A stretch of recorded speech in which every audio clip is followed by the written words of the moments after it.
बजरंगी जैसा साथी पाकर सुंदरलाल वापस अपने गांव पधारे, लेकिन एक नए अवतार में। श्री श्री 1008 अखंड मंडलाकार परम पूजनीय प्रातः वंदनीय श्री सुंदरलाल महाराज के जय।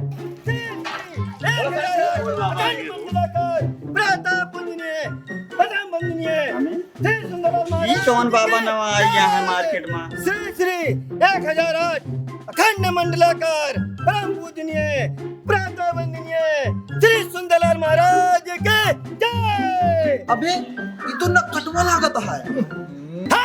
क्या बकता है तू? बाबा सालों साल हिमालय की गुफा में तपस्या किया है, कई सिद्धियां प्राप्त की है उन्होंने। बाबा से तमीज से बात करना है, नहीं दे देंगे शराब।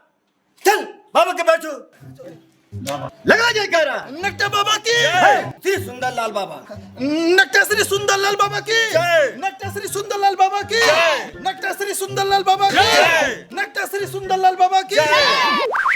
इतना समय लगा दीन, न जाने कितने रुपया खर्च कर दीन, इतना साल लगा के फायदा का भा। ये गांव वाले सारे सब हरामी हैं। अरे तोरे सबका सुंदरलाल काहे का जात बारे, जब देखा तब नकटा नकटा नकटा। बाबा की जय। देखा यार के यार समाधि समाधि समाधि।